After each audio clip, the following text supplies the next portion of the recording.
देवराज का कौन सा पुण्य था जो देवराज शंकर जी के मंदिर पहुंच गया? जब इतना बड़ा पापी था, चोरी करता था, वेश्यावृत्ति करता था, जुआ खेलता था, मांसाहार करता था, मदिरापान करता था, फिर ये सब पुण्य कौन सा था?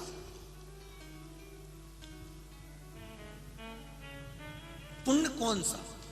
और केवल ये देवराज की कथा नहीं करे ये शिवपुराण की, ये कथा हमारे सम्मुख में एक बहुत सुंदर एक संवाद आता है। एक ऋषि, एक साधु, एक संत अपनी कुटिया में बैठे थे, झोपड़े में। एक नव युवक लड़का, युवान बेटा रात्रि के समय पर वो झोपड़े में आ गया।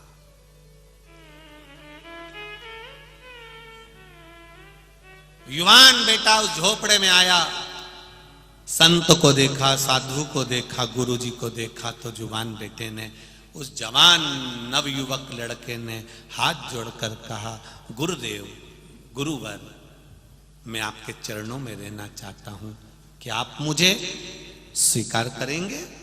मैं आपका शिष्य बनना चाहता हूं, क्या आप मुझे स्वीकार करेंगे?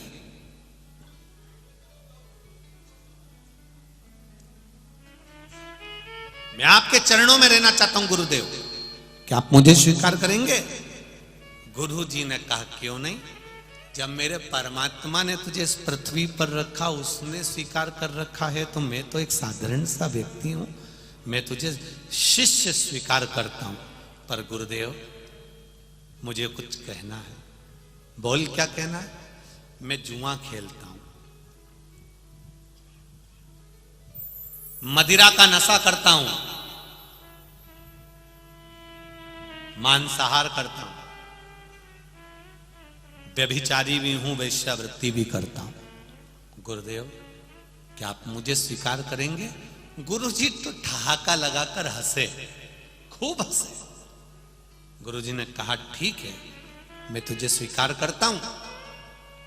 उस युवान लड़के को, युवा लड़के को, नवयुवक लड़के को लगा, मैंने गुरुजी से कहा कि मैं मदिरा पीता हूं, मैं वेश्यावृत्ति करता हूं, मैं जुआ खेलता हूं, मैं व्यभिचारी भी हूं, उसके बाद भी गुरुजी कह रहे हैं कि मैं स्वीकार करता हूं, मैं स्वीकार करता हूं। गजब, और हंस रहा है मुझे देखकर। गुरुजी ने कहा, मैं तुझे, तू जो जो गलत काम करता है, सब गलत काम के साथ भी मैं तुझे शिष्य बनाने को तैयार हूं, मैं तुझे स्वीकार करता हूं, पर मेरी भी एक शर्त है। गुरुजी बोले, शर्त यह है, मैंने तुझे स्वीकार करा, तुझे मुझे स्वीकार करना पड़ेगा। उसने कहा, इसका मतलब क्या है? मुझे क्या करना पड़ेगा? गुरु मंत्र लेने के बाद मैं आपका शिष्य बन जाऊं, तब मुझे क्या करना पड़ेगा?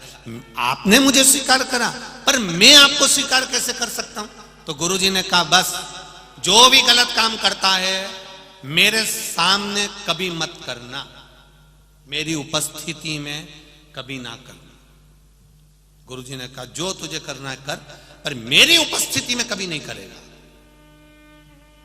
उसने मन में सोचा, बताओ, गुरुजी के सामने कौन दारू पिएगा? गुरुजी के सामने कौन मदिरा नाश करेगा? गुरुजी के सामने कौन वेश्यावृत्ति करेगा? गुरुजी के सामने कौन जुआ खेलेगा? गुरुजी के सामने कौन गलत काम करेगा? ठीक है गुरुजी, आपने मुझे स्वीकार करा, मैं आपको स्वीकार करता हूं।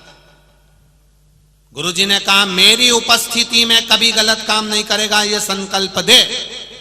संकल्प दिया, आपकी उपस्थिति में कभी गलत काम नहीं करूंगा, जा। चले गए। अब वो जैसे ही वेश्या के घर पहुंचा, वेश्यालय में पहुंचा, और जो वेश्या को देख रहा था, तो उसको तो वेश्या में गुरु की झलक दिख रही थी। वेश्या में उसने कहा, भागो। गुरुजी ने कहा था, मेरी उपस्थिति में गलत काम नहीं करेगा। जब गुरुजी यहीं बैठा है, तो अपन कैसे गलत काम करे? वापिस भागा। फिर गया मदिरा की दुकान पर, जो जाम उठाया, मदिरा का पात्र उठाया। इतने में जो मदिरा देने आया था, उसकी आंखों में ऐसा लग रहा है जैसे मुझे गुरुजी देख रहे हैं। वहां से भी चला गया। जुआ खेलने बैठा, सामने वाला व्यक्ति बैठा था, उसमें गुरु की झलक दिख रही थी। 20 दिन हो गए, ना तो उसने पिया ना कुछ किया। गुरुजी उसके यहां पहुंच गए। गुरुजी ने जाकर उसको देखकर हंसकर पूछा, क्या हाल चाल है रे तेरे, कैसा है? खूब हंसे गुरुजी, कैसा है रे? और गुरुजी के शब्द बड़े विचित्र थे। गुरुजी बहुत आनंद के साथ अपने जो भक्त होते हैं ना, अपने जो शिष्य होते हैं ना, उनसे बड़ी खुली बात करता है गुरु, बड़ी खुलकर बात करेगा।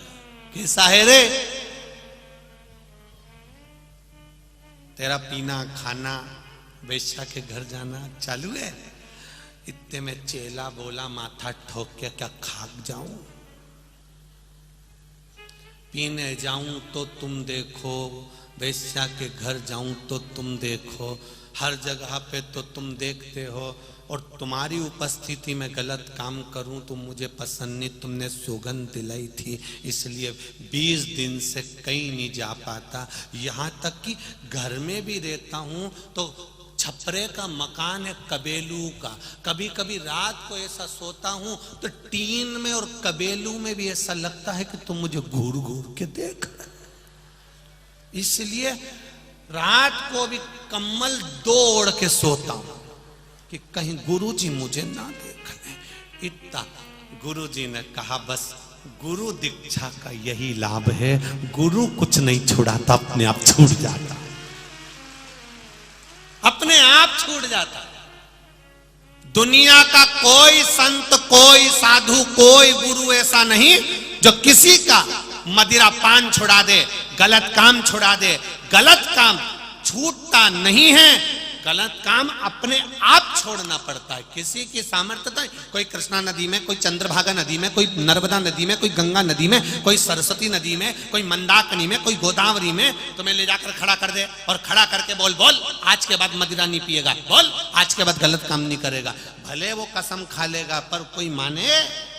ऐसी ना जाने कितनी कसम खाई। जब शादी हो के उसकी धर्म पत्नी घरे आई, जब उसकी पत्नी घर में आई और वो गलत काम कर कर आया, तो पत्नी ने अपने सिर पे हाथ रखा के कसम दी, बोलो मेरी कसम खाओ तुम कभी ऐसा काम नहीं करोगे। उन्हें कसम खा ली, पर उसके बाद भी गलत काम करके आया। पत्नी भी अभी तक जिंदा है। कुछ हुआ? क्योंकि उसने झूठी खाई थी। ऐसी कसम दुनिया में कितनी भी खिला दो, मंच से हम नीचे खड़े हो जाएं और खड़े होकर हम कसम दिला दें, आज के बाद कोई भी मदिरा का पान नहीं करेगा, आज के बाद कोई भी मदिरा नहीं पिएगा। हम कितनी भी शिव पुराण के सामने कसम दिला दे, पर तुम सुधरो, तुम सुधर ही नहीं। क्योंकि कोई के कसम दिलाने से व्यक्ति कभी नहीं सुधरता। व्यक्ति सुधरता है भीतर से, जब मन को पक्का बना लेता है, सोचता है मेरा महादेव मुझे देख रहा है, तब वो छोड़ देता है।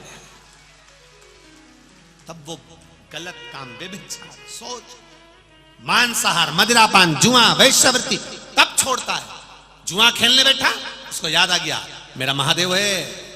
अग्निदेव एक जगह तक है, जल देव एक जगह तक है, इंद्र देव एक जगह तक है, पर मेरा महादेव तो सब जगह पर है। जहां तुम जुआ खेल रहे हो वहां बैठा है। तो उसको समझ में आ गया मेरा महादेव देख रहा है, गलत काम नहीं करूंगा, मैं भगवान बैठा है, मैं गलत नहीं करूंगा, मैं मदिरापान। जब भीतर से सोच लिया तो छूट गया। भीतर से मन बनाओ पक्का कि मैं मदिरापान नहीं करूंगा, छूटेगी, पक्का है छूट जाएगी। मैं गलत काम नहीं करूंगा, छूट जाएगा। मैं व्यभिचार नहीं करूंगा, छूट जाएगा। मैं मांसाहार नहीं करूंगा, छूट जाएगा। भीतर से मन बनाना पड़ेगा। और हम मन बनाते हैं ऊपर से, ऊपर से मन बनाते हैं। आज के बाद मैं कभी जिंदगी में तुमसे बात नहीं करूंगी, बोल दिया तो बोल दिया, कभी जिंदगी में बात नहीं करूंगी। इतने में उसने गाड़ी पे बिठाया, सुनार की दुकान पे ले गया।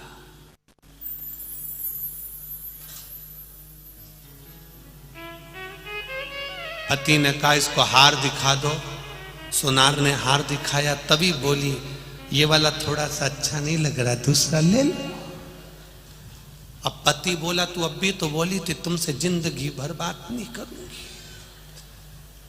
पत्नी बोली वो तो मैंने ऐसे ही कह दिया था, मुझे क्या मालूम था कि तुम मुझे सुनार की दुकान पे लेके आ जाओ।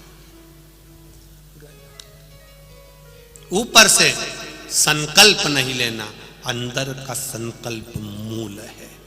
देवराज नाम का ब्राह्मण, और ये संकल्प हमारा पुण्य का संकल्प होना चाहिए, प्रबलता का।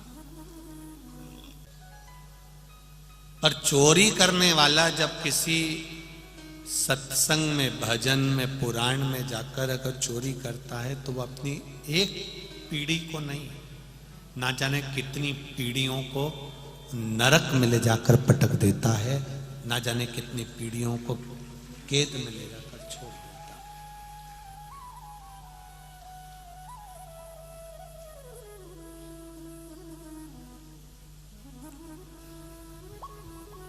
कुछ पुण्य था देवराज नाम के ब्राह्मण का, कुछ पुण्य था, और जब वो कुछ थोड़ा सा पुण्य प्रबल हुआ तो वो चोरी का सामान ले जाकर शिव मंदिर में बैठा। शंकर भगवान की कथा चल रही थी, कोई गुरुजन, कोई संत जन, कोई साधु जन कह रहे थे। बैठ जरूर गया पर मन नहीं लगा, शरीर पहुंच गया।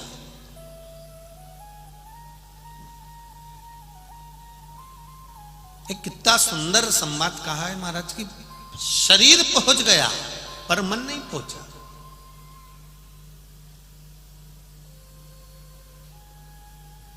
एक बात कही, एक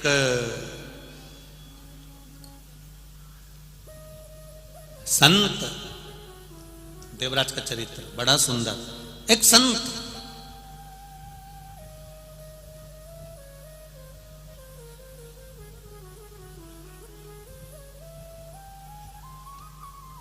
अपनी कुटिया में बैठे हैं, अपने नगर में, अपने गांव में, अपने कस्बे में बैठे हैं, और उसी कस्बे में, उसी गांव में, उसी नगर में एक वेश्या आकर रहने लगी। बड़ी सुंदर थी, उसके चेहरे पर बहुत चमक थी, बड़ी सुंदर।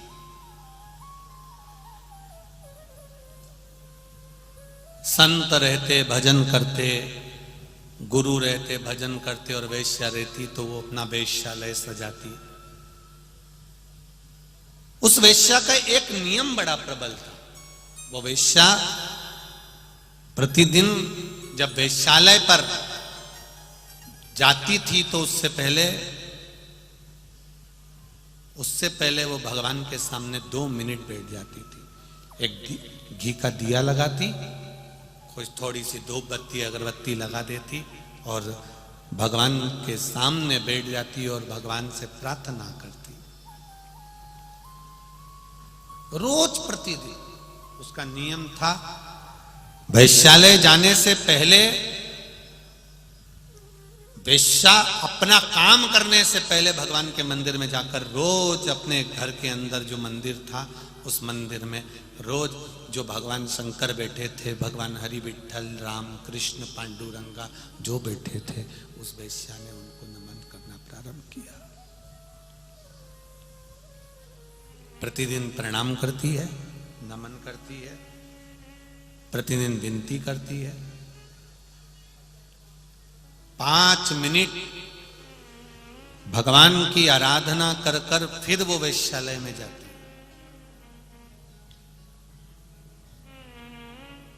एक दिन संत से नहीं रहा गया।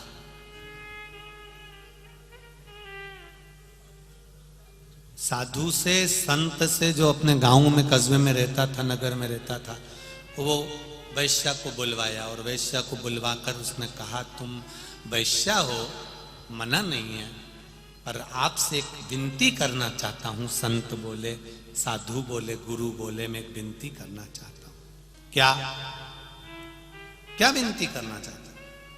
क्यों वेश्यावृत्ति करती हो? ये भगवान ने इतना मूल्यवान शरीर दिया है, इस शरीर को क्यों नष्ट करना, भगवान का भजन करो, उनका स्मरण करो। वेश्या ने कहा गुरुजी भजन तो कर लूं पर भूखी मर जाऊंगी, इस शरीर के चक्कर में तो मुझे भोजन मिल रहा है, भूखी मर जाऊंगी। संत ने कहा उसने अगर पेट दिया है तो भरेगा भी वही, तुम मेरा कहना मानो और ये वैश्यावृत्ति छोड़ दो, हमारा गांव भी अच्छा हो जाएगा। क्यों इस शरीर को तुम नष्ट कर रही हो, इस शरीर से भजन करो। वैश्या ने कहा गुरुजी अगर आप कह रहे हो तो मैं इस शरीर से अब भजन करूंगी। छोड़ दिया उसने। 4 महीने तक वैश्या के पास में जितना धन था 4 महीने अच्छे से चला। चलने के बाद में वैश्या के पास अब धन खत्म हो गया, रखा हुआ जो धन था वो समाप्त हो गया। वैश्या भूखी रहने लगी, सुबह शाम दोपहर किसी की यहाँ मांगने भी जाए तो कोई ना दे। ये तो वैश्या, दरवाजा बंद कर ले लोग, गेट बंद कर ले।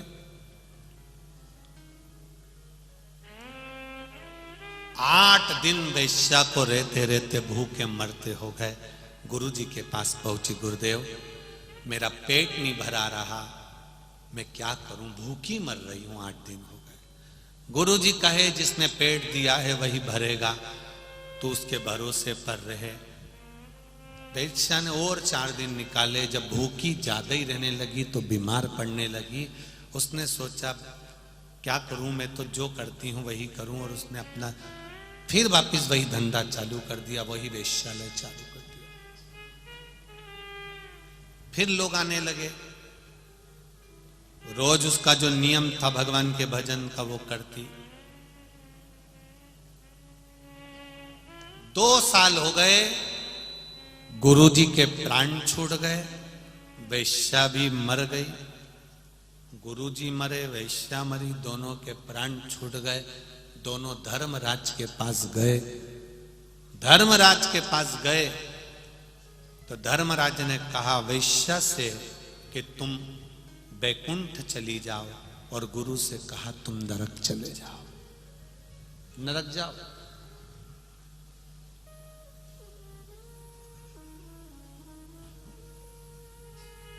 गुरु की आंख में आंसू भर गए। मैंने प्रवचन दिया, ज्ञान दिया, लोगों का जीवन सुधारा, प्रवचन करता था मैं, कथा करता था मैं, सत्संग करता था मैं, ना जाने कितने लोगों को मैंने राय दी, ज्ञान दिया, और तुम मुझे नरक भेज रहे। और ये वेश्या जो शरीर को बेचती थी, गलत कृत्य करती थी, कईयों का घर बर्बाद कर दिया, और इसको तुम स्वर्ग भेज रहे हो।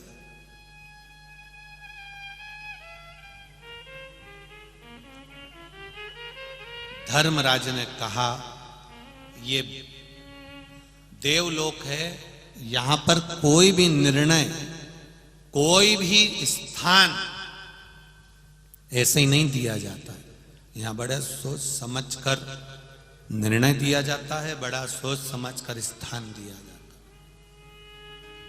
इस वैश्या के कर्म के अनुसार वैश्या को फल मिला है, और तुम्हारे कर्म के अनुसार तुम्हें फल मिला। तुमने इस शरीर से लोगों को प्रवचन दिया, इस शरीर से लोगों को ज्ञान दिया, तो तुम्हारे मरने के बाद तुम्हारा शरीर का देखो कितना अच्छा काम हो रहा है।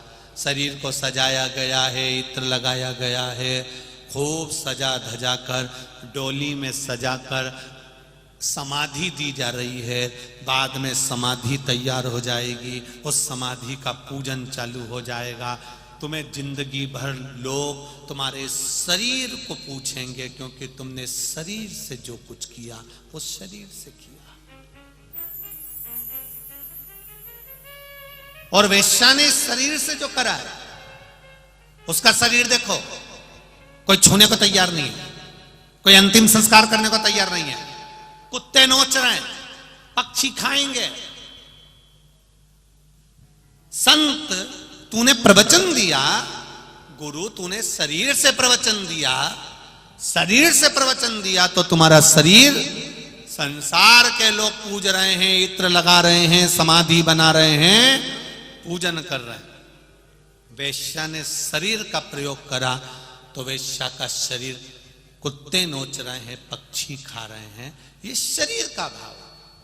पर वेश्या शरीर संसार को देती थी और मन भोलेनाथ को देती थी, परमात्मा को देती।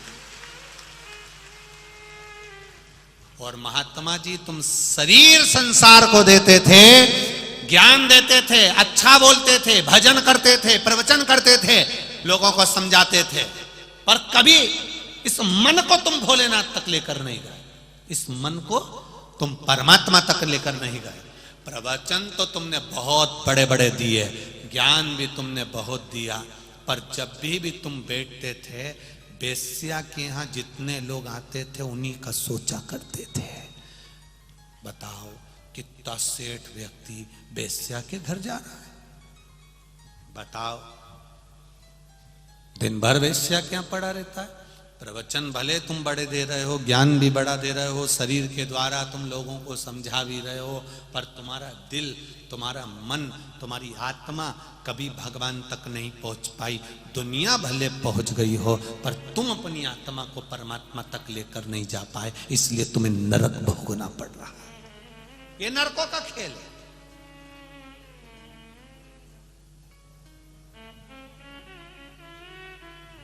कितना कई लोग हमारे पास भी आकर कहते हैं मैंने कभी किसी का बुरा नहीं करा महाराज, पर भगवान ना जाने मेरे साथ ऐसा क्यों कर रहा है। भगवान क्यों ऐसा कर रहा है तो कभी अपने ऊपर हृदय पर हाथ रखकर तो देखो। शरीर से तुम दूसरे का भला कर रहे हो, शरीर से दुनिया का भला कर रहे हो, और आत्मा से करा तुमने। हमेशा सबके कल्याण की बात। घर में रह रही हो, सास के लिए तुम चाय भी बना रही हो, सास के लिए तुम दूध भी बना रही हो, सास के लिए तुम रोटी भी बना रही हो, सास बीमार पड़ रही है तो तुम दवाई भी दे रही हो, शरीर से कर रही हो, पर कभी तुमने दिल से करा उस सास के लिए कि मेरी माँ है, जैसी भी है, बोल रही है बोलने दो, मेरी माँ है। जब तुमने दिल से उसको माँ मान लिया तो शरीर से नी भी करोगे तो परमात्मा फल दे देगा। पर मन नहीं जोड़ पाए, आत्मा नहीं जोड़ पाए, मन नहीं जोड़ पाए तुम, आत्मा नहीं जोड़ पाए तुम, चित्त नहीं जोड़ पाए तुम। शरीर को तो तुमने जोड़ना चाहा पर मन जोड़ना बहुत जरूरी है। वेश्या कहां गई? जम के बोलो। वैकुंठ। संत कहां पहुंच गया? क्यों? वो आने वाले वेश्या के घर में आने वाले व्यक्ति को रोज काउंट कर रहा था, गिन रहा था। जितने लोग वेश्या के यहां आते थे एक पत्थर इकट्ठा करके रख लेता था, फिर इकट्ठा करके रख लेता था। वेश्या ने एक दिन संत से पूछ लिया था, मैं जब यहां आई थी इस गांव में, इस नगर में, इस कस्बे में, संत के पास में एक भी पत्थर नहीं था, इतना सारा पत्थर का ढेर कैसे लगा लिया?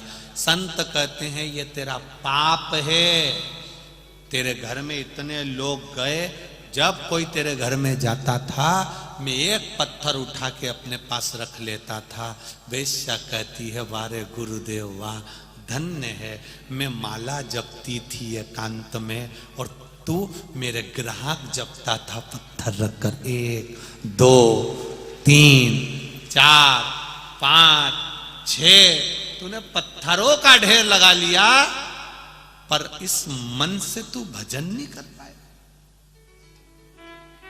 इस आत्मा से तू परमात्मा को नहीं जोड़ पाया।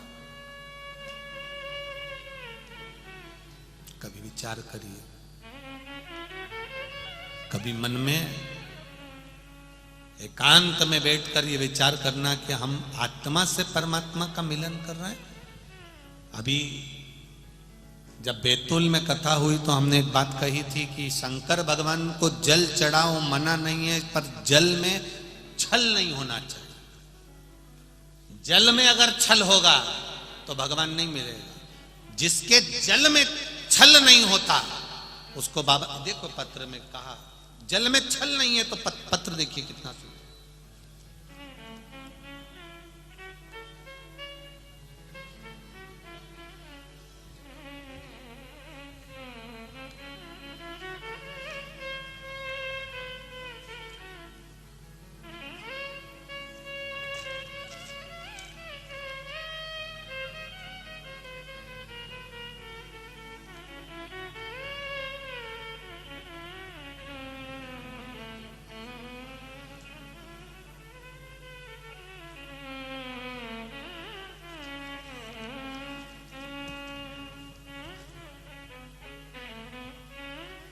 नाम कुमारी श्रद्धा सुनील चौधरी, पता मालेगांव कैंप, मोबाइल नंबर ये।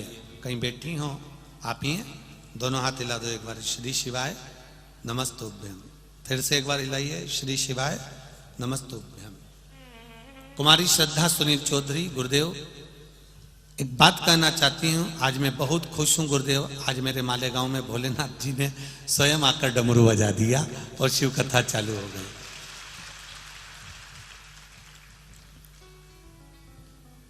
बाबा ऐसी कृपा करते हैं कि उनका मैं वर्णन नहीं कर सकती। मैंने मंदिर में जाकर भगवान शिव से प्रार्थना करना, नित्य प्रति शिव की आराधना करना। आज मेरे मालेगांव में 7 दिन की केवल कथा नहीं है, पूरे महाराष्ट्र में 7 दिन की दिवाली मनाई जा रही है। शिव कथा प्रारंभ हुई है। बाबा की कृपा का क्या वर्णन करूं। मेरी मम्मी 1.5 साल से डायलिसिस चालू है गुरुदेव। उनकी बहुत तकलीफ होती थी, एक डायलिसिस भी अच्छे से नहीं हो पाता था। लेकिन जब से हमने शिव जी पर जल चढ़ाना प्रारंभ करा, शिव महापुराण की कथा सुनना चालू करी, तब से भोलेनाथ ने बड़ी कृपा करी। मेरी मम्मी का डायलिसिस कुछ मात्रा में कम हुआ और बाबा की कृपा से मेरी माँ डायलिसिस कराने के बाद पलंग पर पड़ी रहती थी, उठ नहीं पाती थी, कोई काम नहीं कर पाती थी। आज की तारीख में मेरी मम्मी घर का पूरा काम कर लेती हैं और मेरी माँ पूर्ण तरह से धीरे धीरे आराम लग रहा है। श्री शिवाय नमस्तु। बैठिए बेटा। श्री शिवाय नमस्तु। शिव तत्व, एक जल का लोटा लेकर शिव मंदिर जा रहे हो, 4 लोगों को अगर दिखाकर चढ़ा रहे हो या अहंकार के साथ आप जल चढ़ा रहे हो तो उसकी बात दूसरी है। पर जो निष्कपट भाव से, बिना अहम के, बिना अहंकार के जल चढ़ाता है, उसका लाभ क्या है। एक पत्र और देखिए, पहले फोटो देखिए जो वेंटिलेटर पर पड़ा है उस व्यक्ति का। जो वेंटिलेटर पर पड़ा है उसका पहले चित्र देखिए, उसकी हालत। पत्र है, धुलिया जिला सिरपुर गांव की रहने वाली हूं महाराज। शोभाबाई रमेश पाटिल। कहीं बैठी हो तो हाथ हिलाइए। शोभाबाई रमेश जी पाटिल कहीं बैठे हो तो हाथ हिलाइएगा। पीछे हैं क्या? उधर हैं तो उधर के कैमरे से देख लेना बाबू। इधर साइड देखिएगा। दोनों हाथ हिलाइए एक बार, जहां पर भी। अच्छा ठीक दिख गए ठीक है। शोभाबाई रमेश जी पाटिल। मेरे पति की अचानक तबीयत खराब हो गई, उन्हें सांस लेने में तकलीफ होने लगी। फिर मैंने छोटे बेटे सिरपुर के हॉस्पिटल में ही एडमिट कर दिया। वहां वेंटिलेटर की व्यवस्था नहीं थी, डॉक्टरों ने सिर्फ ऑक्सीजन लगा दिया। 2 दिन हो गए लेकिन तबीयत ठीक नहीं हुई। गुरुदेव डॉक्टर बोले धुलिया ले जाओ। फिर हम सब डर गए और गुरुदेव मेरे छोटे बेटे ने रात 2 बजे दोस्तों के सहारे एम्बुलेंस कर ली और उन्हें धुलिया में ले गए। धुलिया के अस्पताल में एडमिट किया, उन्हें तुरंत वेंटिलेटर लगाया गया। मेरे पति की ऐसी हालत हो गई थी कि उनका पूरा शरीर सूज गया था, जिसका मैंने फोटो लगाया है। शरीर में सूजन इतनी ज्यादा हो गई कि डॉक्टर भी आश्चर्य में पड़ गए, इसको बीमारी क्या हुई है। बहुत समय तक बीमारी का पता नहीं लगा पा रहे थे। शरीर कोई हलचल नहीं कर रहा था, एकदम शरीर में से ऐसा लग रहा था कि प्राण चले गए थे, केवल वेंटिलेटर की वायु उनके शरीर में रह गई थी। जैसे एक शरीर शव हो जाता है तो उसकी बॉडी फूलने लगती है, ऐसा वो शरीर फूलने लगा था। केवल वेंटिलेटर की ही श्वास उनके शरीर में थी। वेंटिलेटर डॉक्टर ने भी कह दिया 48 घंटे हम रखेंगे, उसके बाद में शरीर को छोड़ देंगे। वेंटिलेटर पर रखे हुए 48 घंटे का बोल दिया था, तब हम सब डर गए। और भोलेनाथ जी की कथा का 1 मिनट का केवल आपका मोबाइल पर किसी ने हमको सुना दिया था, उस मोबाइल पर सुना और विश्वास करा, श्री शिवाय नमस्तुभ्यम कर, शंकर के मूल मंत्र श्री शिवाय नमस्तुभ्यम पर विश्वास करा। 1 लोटा जल उस हॉस्पिटल के पास में शिव मंदिर में चढ़ाया, बेलपत्र चढ़ी हुई मिल गई थी, उसको लेकर आई, डॉक्टर से विनती कर कर वेंटिलेटर पर ही उस बेलपत्र को रख दिया और डॉक्टर से विनती कर कर चढ़ाए हुए जल को उसकी होठों पर लगाना प्रारंभ कर दिया। गुरुदेव 48 घंटे तो डॉक्टर ने दिए थे, 48 घंटे डॉक्टर ने दिए थे, उस 48 घंटे होने में केवल 37 मिनट बचे थे और सब ने आस छोड़ दी थी। डॉक्टर ने भी कह दिया था शरीर बहुत फूल गया है, कोई जवाबदारी नहीं है। 37 मिनट पहले उस शरीर में हलचल उत्पन्न होना प्रारंभ हो गई, सांस चलना प्रारंभ हो गई और पति को 37 मिनट पहले 48 घंटे में मात्र 37 मिनट बचे थे और डॉक्टर ने वेंटिलेटर हटा दिया, आईसीयू में ले गए। आईसीयू के बाद वो एकदम ठीक हो गए और आज बाबा की कृपा से एकदम ठीक हैं। मैं बाबा को नमन करने के लिए सिरपुर से आई। ये शिव तत्व है। बैठिए बहन, हर हर तेरी कृपा बिना न हिले एक लेते श्वास, तेरी कृपा से तनो तनो बखान क्या करूं मैं, राखों के ढेर का चपटी भवोत में खजाना कुबेर का। जल में छलना, आप दिल से चढ़ाओ जल शिव जी को। 2 कदम चलकर जब हम शंकर जी के मंदिर जाते हैं, कुछ कदम चलकर शिव महापुराण तक जाते हैं, तो निश्चित है मेरा देव अधिदेव महादेव भी तुम्हारे दुख के समय पर तुम्हारे पास आ ही जाए, ये निश्चित है। आज कथा का समय कितनी बजे है? 2 बजे से कथा में उनको आपने नजदीक लाकर बिठा दिया, उसके लिए साधुवाद, बहुत बहुत साधुवाद। इसको शिव तत्व कहते हैं, इसको शिव पुराण कहते हैं। और कथा भी मिली है तो पुण्य शिव महापुराण की कथा मिली है, जो अभी तक टीवी चैनल पर कभी ना आई है और ना कभी आगे आना। ऐसी पुण्यमय कथा का लाभ मिला। वैसे तो महाराष्ट्र को भूमि, संपूर्ण महाराष्ट्र की भूमि मराठवाड़ाओं की भूमि है और वीरों की भूमि है। इस वीरों की भूमि को नमन करते हुए मेरे देवाधिदेव महादेव का गुणगान गान, इससे बढ़कर और क्या चाहिए।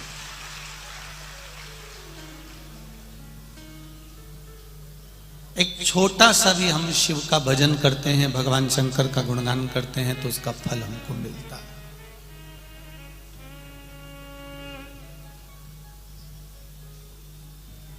बचपन हो, जवानी हो, अधेड़ी हो, बुढ़ापा हो, संपूर्ण विश्व के कल्याण का ये शिव पुराण। कई सालों साल पहले जब कथाओं की शुरुआत का दौर था, तब यहाँ पर श्री मदन गोपाल जी हेड़ा, पद्मा जी हेड़ा, जीजी बाई यहाँ पर रहती हैं, उनके माध्यम से पहले 1-2 बार यहाँ आना हुआ हेड़ा परिवार के द्वारा, और अब यहाँ आदरणीय मंत्री महोदय के द्वारा यहाँ पर फिर आगमन हुआ। ये शिव कृपा है, ये शंकर की उदारता है।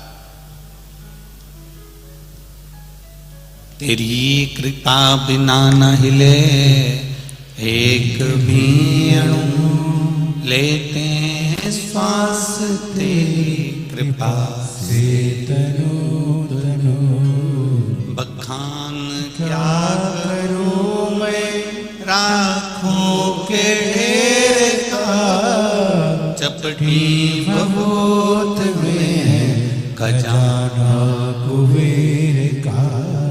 शंकर भगवान पर यदि हम एक लोटा जल चढ़ा रहे हैं, एक बेलपत्री चढ़ा रहे हैं, शिव जी को यदि हम एक चावल का दाना भी चढ़ा रहे हैं, तो ये निश्चित है उसका पुण्य, उसका फल हमको मिलता जरूर।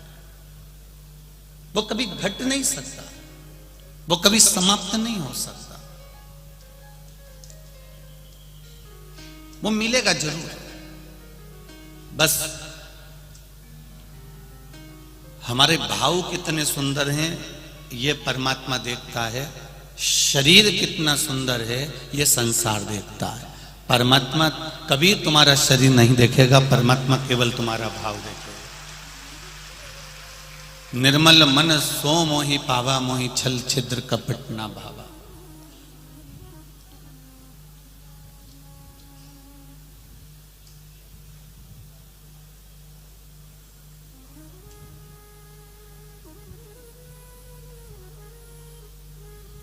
आदरणीय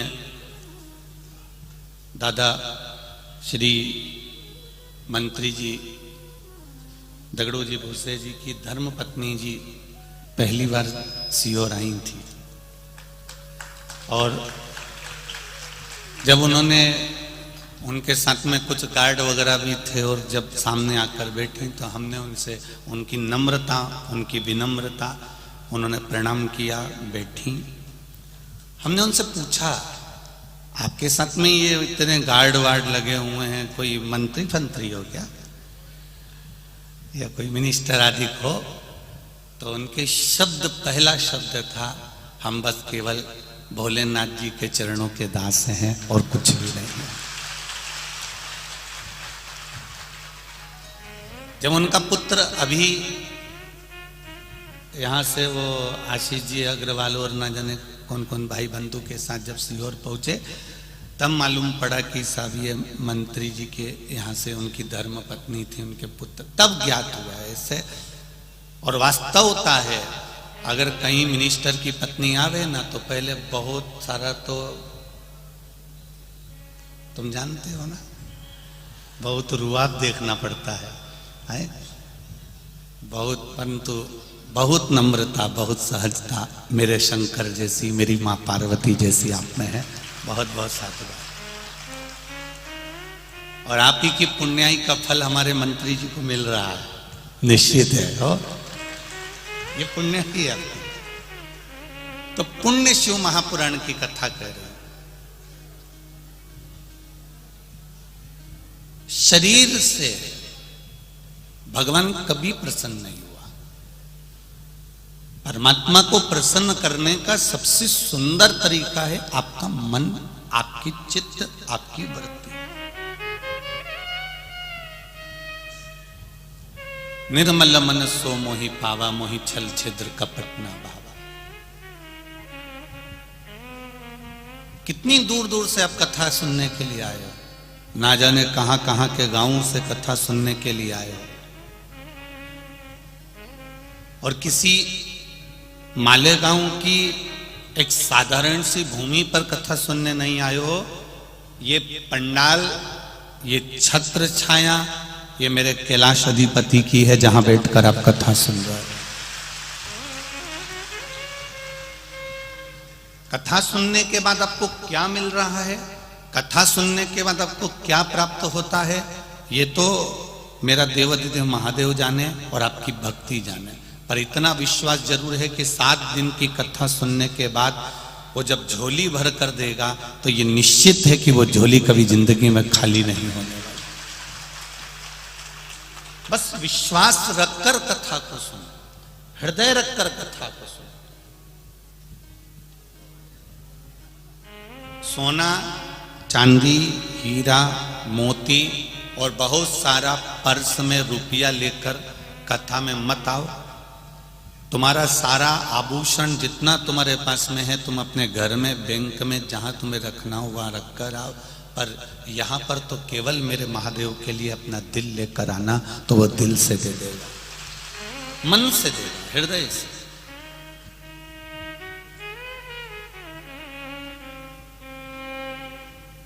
पुण्य की कमाई किसको कहते हैं?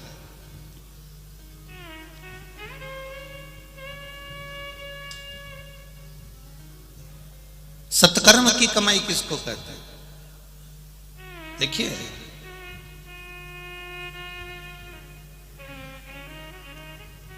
पुण्य की जो कमाई होती है वो कहीं ना कहीं हमें अच्छा फल प्रदान करती है।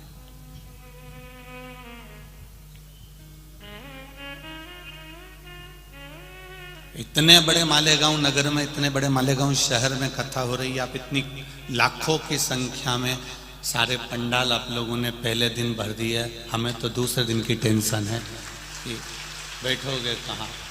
तो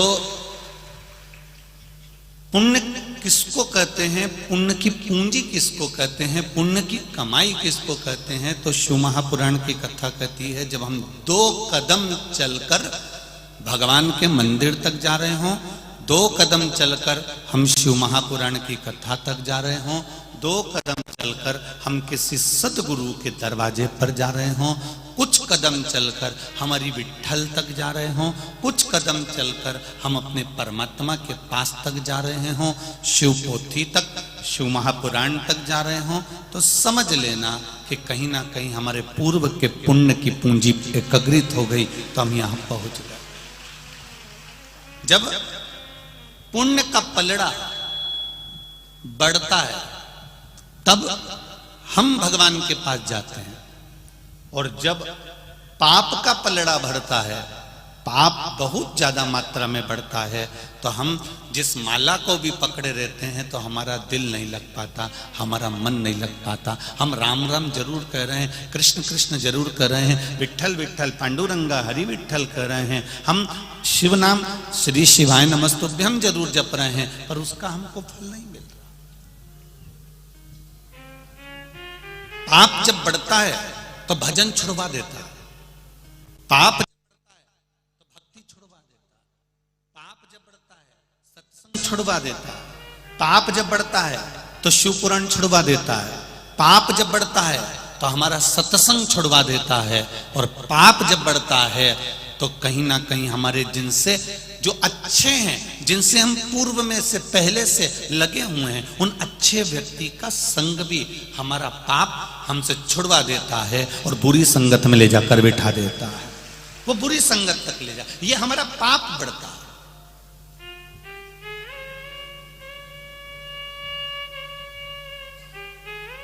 एक गांव का व्यक्ति था,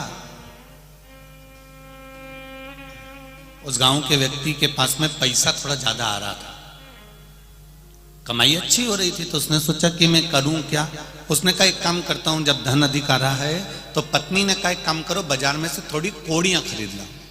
कोड़ियां जानते हो, हाथ में बांधते हैं, कोई लोग ऐसे ऐसे पकटक के खेलते हैं, वो कोड़ी।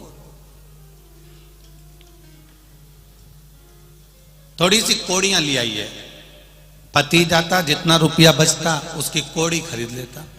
अब कोड़ी इकट्ठी कर करके रखने लगा, ढेर कोड़ियों का ढेर लग गया, पूरा घर, पूरा गोडाउन कोड़ियों से भरा गया। अब जब पूरा घर, पूरा गोडाउन कोड़ियों से भरा गया, कोड़ी कोड़ी इकट्ठी हो गई, ढेर कोड़ियां इकट्ठी हो गई। एक दिन नगर का राजा बीमार पड़ गया, और नगर का राजा बीमार पड़ा तो उसको देखने के लिए जो वैद आए, डॉक्टर आए, उन्होंने कहा इसको एक बीमारी हो गई है, वो बीमारी ठीक करने के लिए कोड़ी लाना पड़ेगी, और उन कोड़ियों को जलाना पड़ेगा, जलाकर उसकी राख तैयार करना पड़ेगा। जब कोड़ियों की राख तैयार होगी, वो राख इसके शरीर पर अगर मलेंगे तो इसका शरीर ठीक हो जाएगा। अब नगर में देखा तो कोड़ी नहीं थी, महल में देखा तो कोड़ी नहीं थी, राजनगर में घर में देखा तो कोड़ी नहीं थी, ढूंढ ढूंढ के कोड़ियों को थक गए, कोड़ी नहीं मिली। पूरा मार्केट भी देखा गया, पूरा नगर का एक एक बाजार देखा गया, पर कोड़ी नहीं मिली। तब किसी ने कहा एक गांव का व्यक्ति सुबह सुबह आता है, सारी कोड़ियां खरीद के ले जाता है, कोड़ियां उसके यहाँ मिल सकती है। वो गया उनके पास में, जाकर राजा के जितने सेवक थे उन्होंने हाथ जोड़कर कहा कि तुम्हारे पास में कोड़ियां हैं? उसने कहा है, पर मेरे पैसे से खरीदी हुई है, मेरी पूंजी से खरीदी हुई, मेरे धन की कोड़ियां हैं, मेरे पास में कहीं फ्री की कोड़ियां नहीं, चोरी की कोड़ियां नहीं।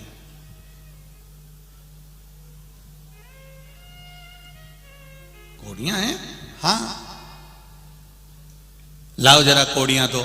उसने कहा मैं अपनी कोड़ी नहीं दे सकता, तुम्हें देना पड़ेगा, राजा बीमार पड़ा है। उसको डराया, धमकाया, तब उसने एक थाली में कोड़ियां भरकर लेकर आया। उनसे कहा लो तुम्हारा झोला पकड़ो, बैग पकड़ो, बारदान पकड़ो। उन्होंने बारदान पकड़ा, इसने कोड़ियां पर हाथ फेरा, उनके झोले में दिया, फिर भर के लाया, फिर कोड़ियों पर हाथ फेरा, फिर उनके झोले में, उनके बैग में, उनके बारदान में दिया। बार बार यही कर रहा था। तब गुस्सा आ गया राजा के दूतों को, और राजा के सेवकों ने कहा एक बार में पूरा बैग उठाकर क्यों नहीं दे देता, एक बार में पूरा बारदान उठाकर क्यों नहीं दे देता, ये बार बार हाथ क्यों फेर रहा है?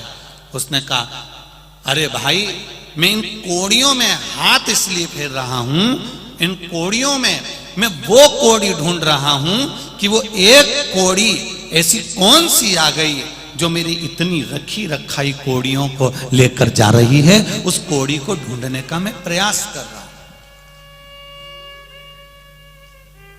एक कोड़ी हमारे घर में ऐसी आ जाती है जो हमारे रखे हुए पूरे धन को ले जाकर नाश कर देती है।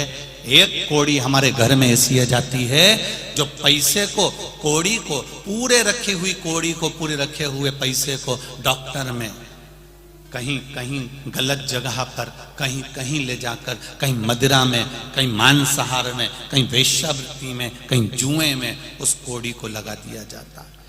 एक कोड़ी हमारे घर में ऐसी आती है जो हमारा पूरा घर बर्बाद कर देती है, और एक कोड़ी सत्कर्म की, अच्छी पुण्य की ऐसी आ जाती है जो हमारे मालेगांव में शिव महापुराण की कथा करवा देती है। ये कोड़ी का फल, ये कोड़ी है।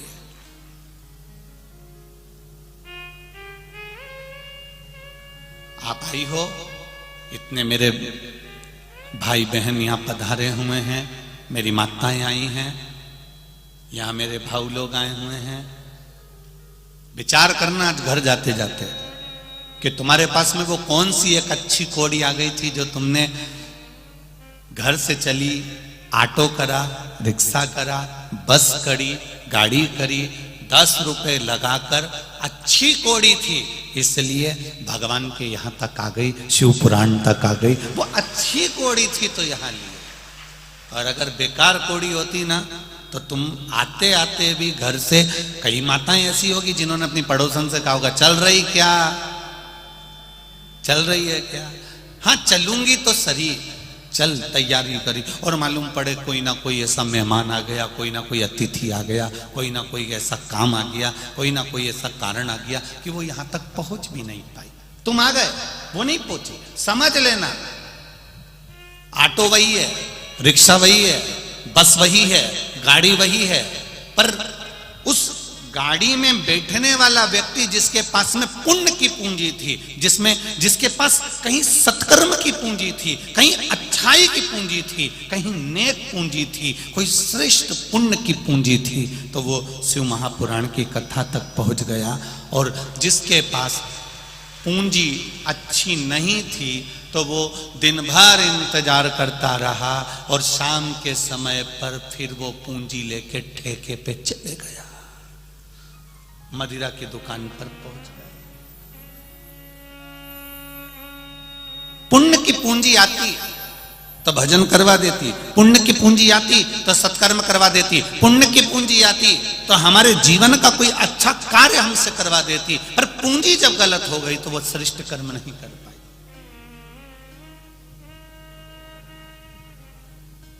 मत बुरे कर्म कर बंदे वरना पछताएगा, भगवान की आंखों से तू बच नहीं पाएगा, तू तू बच नहीं पाएगा। अरे ओ अज्ञानी मत कर नादानी, तेरे कर्म का फल भी तू ही पाएगा। जैसा किया तूने तेरे आगे आएगा। मत बुरे कर्म कर बंदे, मत बुरे कर्म कर बंदे, वरना पछताएगा। भगवान भगवान की आंखों से तू बच नहीं पाएगा। तू बच नहीं पाएगा। अरे ओ अज्ञानी मत कर नादानी। महाराज कोई पुण्य की पूंजी आए जो हमारे जीवन में अच्छा कर्म कर जाए।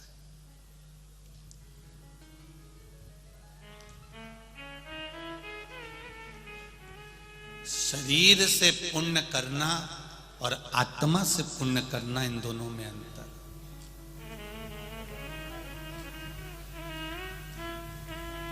शरीर से भला करना और आत्मा से भला करना, इसमें अंतर है।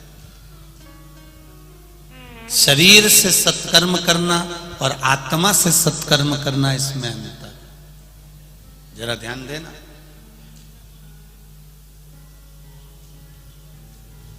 यहां इतनी सारी माताएं बैठी हैं, मेरी जीजियां बैठी हैं, मेरी बहनें बैठी हैं। कई अपने देवर के लड़के की शादी करती है, कई अपनी जेठानी की लड़की की शादी करती है, कोई अपने परिवार में रिश्तेदारों में शादी में जाती है। काम तो करती है, संभालती भी है, पर अंदर से भीतर से उड़ती भी रहती है। कभी कभी ऐसा भी होता है। हाँ,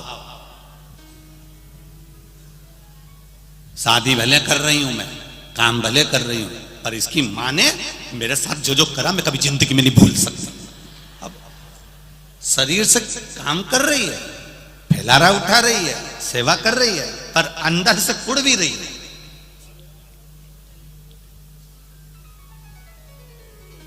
अब शरीर से जो किया सबको अच्छा लगा। हमारी चाची ने हमारी शादी में बहुत काम किया, हमारी मामी ने हमारी शादी में बहुत काम किया, हमारी मासी आई थी उन्हें हमारी शादी में बहुत काम किया, मेरी बुआ आई थी उसने मेरे यहाँ शादी में बहुत काम किया, मेरे भाई की लड़की आई उन्हें हमारे यहाँ शादी में बहुत काम किया। पर अंदर से कौन देखे कि कुड़ कितना रही है? ये तो बाहर से दिखा कि काम बहुत किया।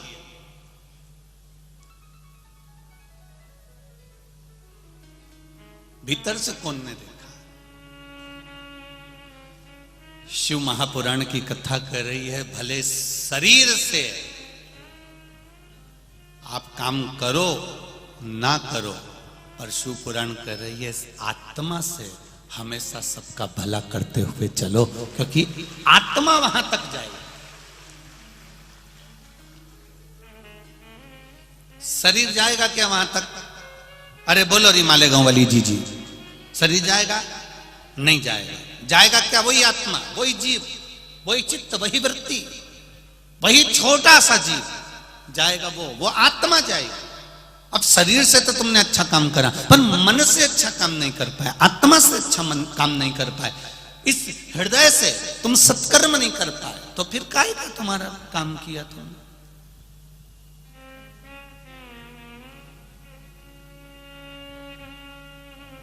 जितना बन सके इस चित्त से, इस मन से, इस आत्मा से श्रेष्ठ कर्म करने का प्रयास करो।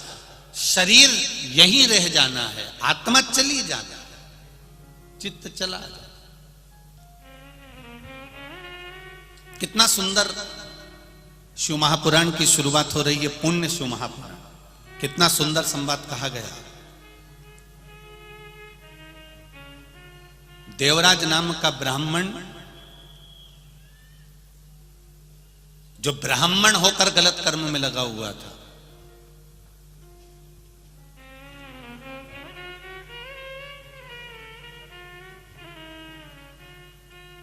शिव महापुराण की शुरुआत देखिए। देवराज नाम का ब्राह्मण जो ब्राह्मण होकर गलत कर्म में लगा हुआ है, शरीर गलत जगह पर लगा।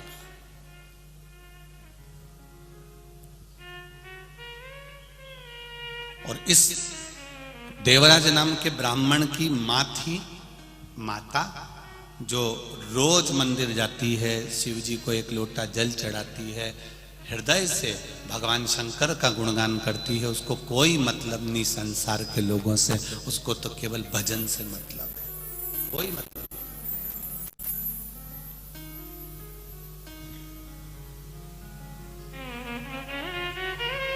परिवार का, घर का अगर एक व्यक्ति भी शंकर भगवान को जल चढ़ा रहा है,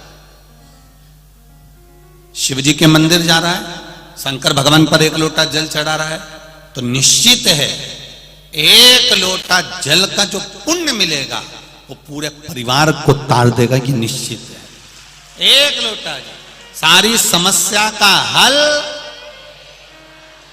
जरा जम के बोलो जरा अच्छा, सारी समस्या का हल। कौन सा युग चल रहा है? जम के बोलो जरा, शिव युग चल रहा है। कली युग तो लोग भूल गए है। रोज पहले सुबह से उठते थे और घर में लड़ाई झगड़ा क्लेश, ना जाने कोई नल में बाल्टी लगाए तो लड़ने बैठ जाए, पानी भरने जाए तो लड़ने बैठ जाए, थोड़ी झाड़ू निकाल के कचरा इधर कर दे तो लड़ ले, कोई साइकिल रखी है गिर गई तो लड़ ले, नींबू गिरा दिया कोई सब्जी वाले ने तो झगड़ा कर ले। तो कितना झगड़ा होता था।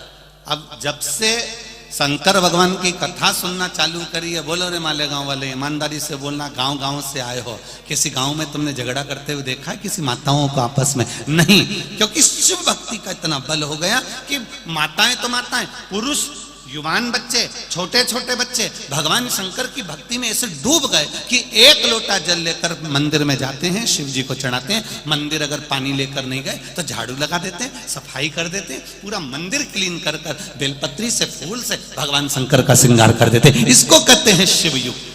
समाप्त हुआ कलयुग, वो शिव युग उनके हृदय में समाहित हो।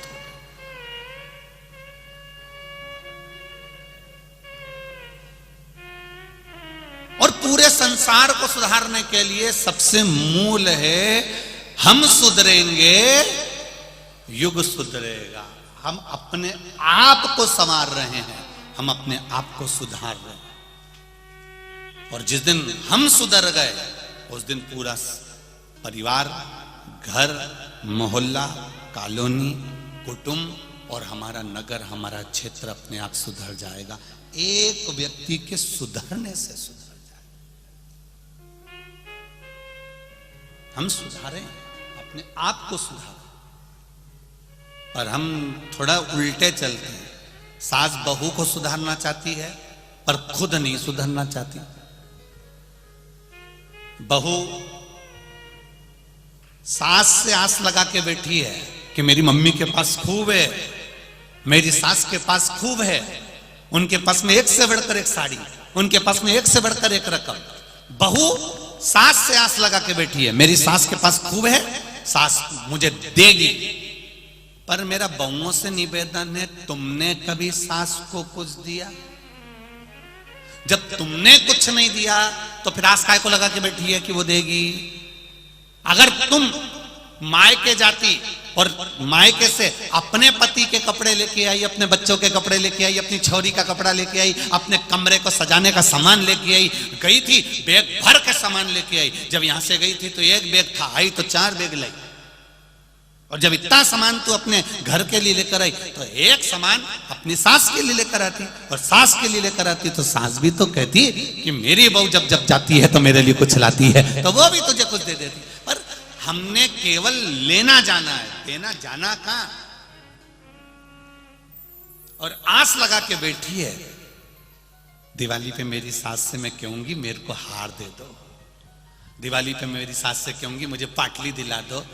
सास भी सोच के बैठी है, आ तो जरा, आ तू एक बार आ जा बस।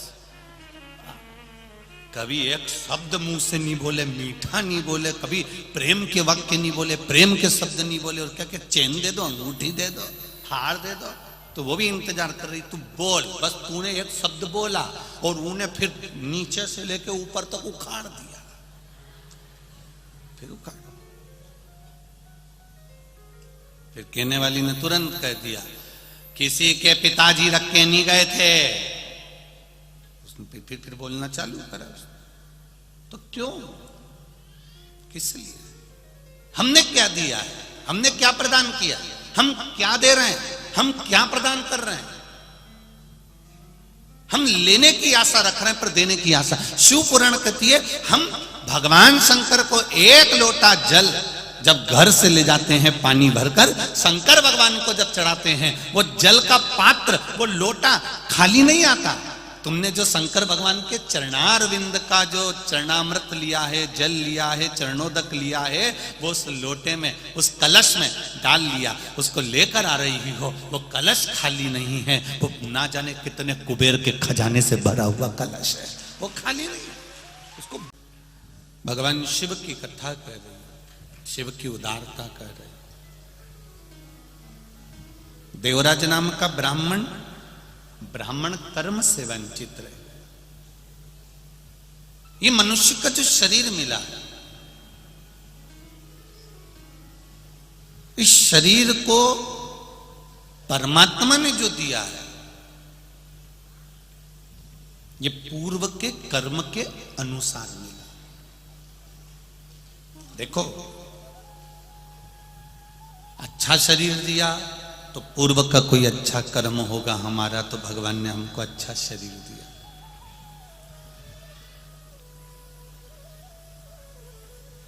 शरीर में अगर कोई कष्ट है, शरीर में अगर कोई रोग है, शरीर में अगर कोई बीमारी है, तो समझो पूर्व का कोई कर्म ऐसा हो गया होगा जिसके कारण बस हमारे शरीर में कुछ कष्ट आ गया। पर भगवान के भजन से, भगवान की भक्ति से, शिव भक्ति से, उस पूर्व के किए गए कर्म को हम थोड़ा थोड़ा काट सकते हैं। जैसे एक पत्र आया, देखिए,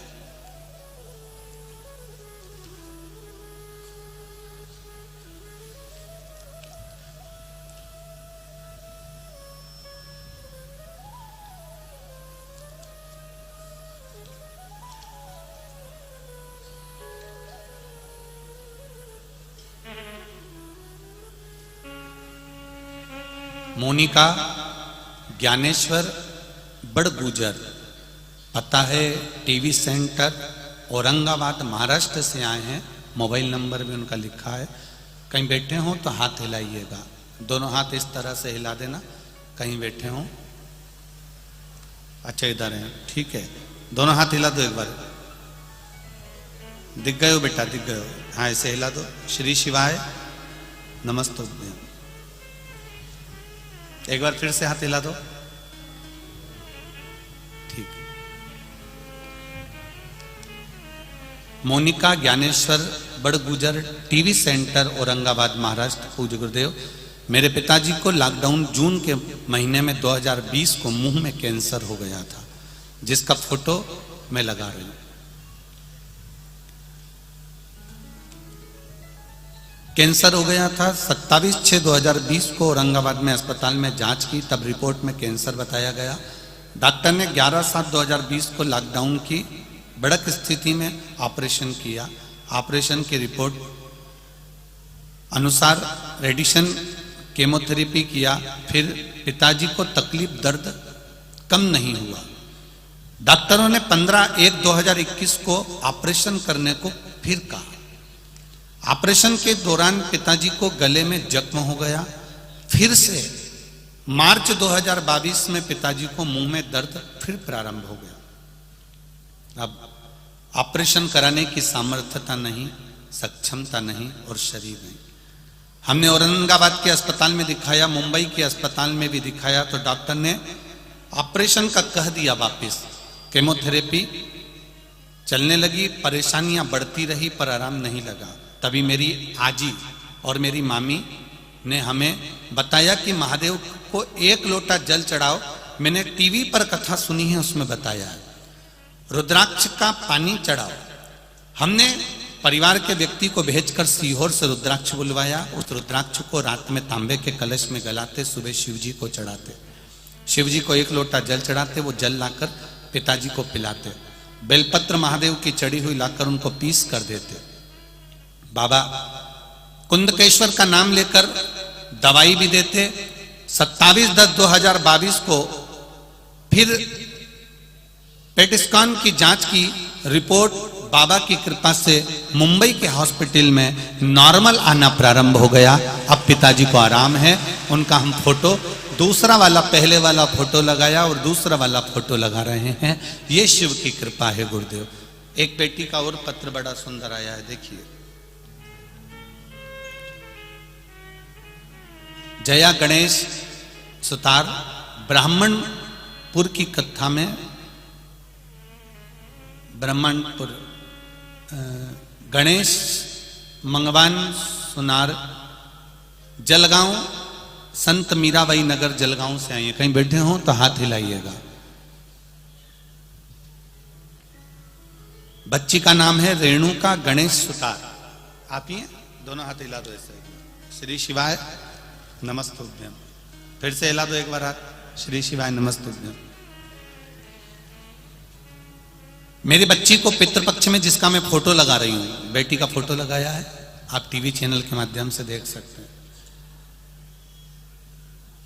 पितृपक्ष के दौरान अचानक तबीयत खराब हो गई, इतनी खराब हो गई कि गुरुजी पूछो मती, सब रोने लग गए। हमने जैसे तैसे अस्पताल में भर्ती किया और डॉक्टर उसको आईसीयू में ले गया। आईसीयू में भर्ती किया। उसके बाद में धीरे धीरे तबीयत और ज्यादा खराब होती चली गई, ठीक नहीं हुई। उसको वेंटिलेटर पर ले जाकर डाल दिया गया। वेंटिलेटर पर भी पूरे शरीर में उसके नाड़ी, जहां देखो वहीं पर प्लास्टिक की पन्नियां पैक लगी हुई थी। चारों तरफ मुंह पर हर जगह पर नलियां लगी हुई थी। केवल नासिका की एक नली ऐसी थी जिसमें से उसको वेंटिलेटर पर कुछ दिया जा रहा था।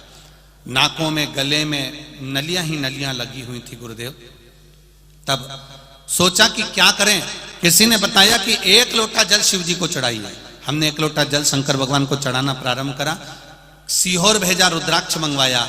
उस रुद्राक्ष का जल बाबा देवादिदेव महादेव को चढ़ाना प्रारंभ करा। 3 दिन तक मेरी बेटी को वेंटिलेटर पर ही रखा गया। मैंने उस रुद्राक्ष का जल जैसे ही शंकर भगवान पर चढ़ा हुआ पानी उसके चेहरे पर और उसके होठ पर लगाना प्रारंभ करा। बाबा की कृपा से मेरी बेटी के शरीर में हलचल होने लगी और मेरी बेटी धीरे धीरे ठीक होकर आज मेरी बेटी मेरे घर आ चुकी है। बेटी का फोटो लगा रही हूं गुरुदेव, और ये पत्र अपने भाव से मैं बाबा को नमन करती हूं। अब ठीक है बाबू? श्री शिवाय नमस्तुभ्यम। बैठिए। हर हर महादेव। शिव कृपा इसी को कहते हैं, शंकर की उदारता इसी को कहते हैं।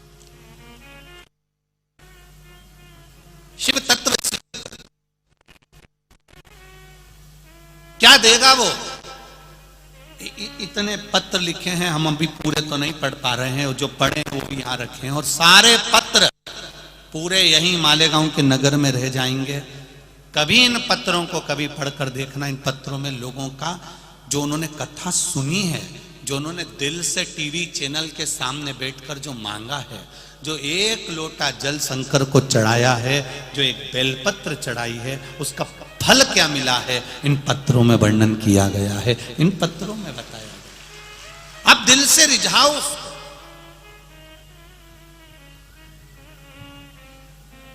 और मालेगांव की इस धरा को भी कह रहा हूं, दिल से सुनो।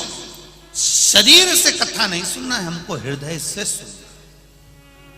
भोला सब दुख काटो ओ भोला सब दुख काटो शिव शंकर जपू तेरी माला, भोले बाबा जपू तेरी माला, भोला सब दुख काटो ओ भोला सब दुख काटो। जब तक उसकी कृपा नहीं हो तब तक हम कुछ नहीं कर सकते। पुण्य को प्रबल करिए, देवराज नामक का ब्राह्मण अपने श्रेष्ठ कर्म से वंचित था, पर उसकी मां शंकर के मंदिर जाती थी, भगवान शिव को 1 लोटा जल समर्पित करती थी, दिल से भगवान को रिझाती। अब एक पत्र जरा देखिएगा, हमको भी आश्चर्य इस पत्र पर, जरा देखिए इस पत्र को देखिए, शायद जिंदगी में ऐसा पत्र कभी नहीं आया होगा।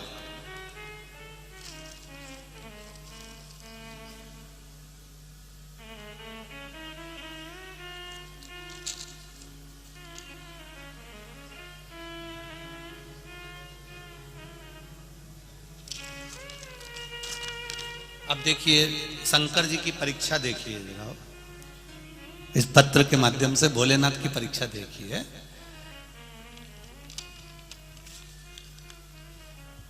मेरा नाम मधुकर वामन पाटिल, उम्र है 70 साल। कहीं बैठे हो आप ही हैं? हाँ, हाथ हिला दीजिए एक बार। श्री शिवाय नमस्ते। हाँ, दोनों हाथ हिलाओ एक बार।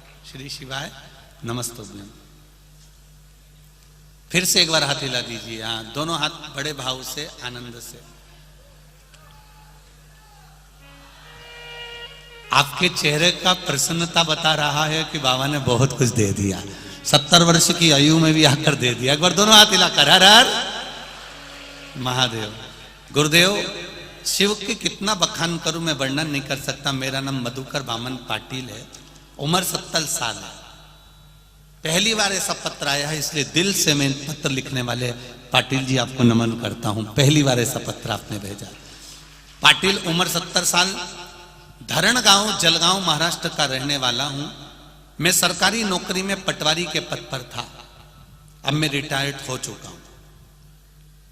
मेरी नौकरी में पदोन्नति नहीं थी। मैंने 2021 में जिला अधिकारी कलेक्टर कार्यालय में एक एप्लीकेशन दायर कर दी। गुरुदेव, वो एप्लीकेशन मेरे महादेव के बल पर दायर करी कि मैंने इतनी लंबी नौकरी करी पर मेरा प्रमोशन नहीं हुआ। मैंने जनवरी 2021 से उस नौकरी के लिए कि मैंने इतने साल नौकरी करी, सबका पदभार बढ़ा, सबकी प्रमोशन हुई, पर मेरी प्रमोशन नहीं हुई और मैं रिटायर हो गया। मैंने जो नौकरी करी है उसके कुछ समय के लिए मुझे भी प्रमोशन दिया जाए। मैं रिटायर हो चुका था, उसके बाद मैंने ये अप्लाई करा। और हमारे घर में आस्था चैनल पर आपकी कथा चलती थी, उस शंकर पर विश्वास कर कर मैंने ये एप्लीकेशन लिख दी और मैंने वो कलेक्टर कार्यालय में दे दी। पत्नी से कहा तू भी चल, मैं भी चलूं, और 1 लोटा जल शिव जी को चढ़ा। अब देखें भोलेनाथ क्या करते हैं। अब तो अपन रिटायर हो गए। अब देखें कि वो रिटायरमेंट होने के बाद भी प्रमोशन देता है कि नहीं देता, ये देखना है। बाबा शिव की महिमा का क्या वर्णन करूं गुरुदेव। 1 लोटा जल ने ऐसा कर दिया। अगस्त 2022 में मेरी बढ़ोतरी का लेटर आ गया और मुझे 9 साल पहले से बढ़ोतरी का उसका रुपया प्राप्त होगा। और बाबा की कृपा से लगभग मुझे 9 लाख से लेकर 10 लाख रुपए गवर्नमेंट देगी। उसने लिखा, ये शिव है। पाटिल जी धन्यवाद, बैठिए। हर हर महादेव, प्रणाम करते हैं। इसको कहते शिव भक्ति, शंकर पर विश्वास।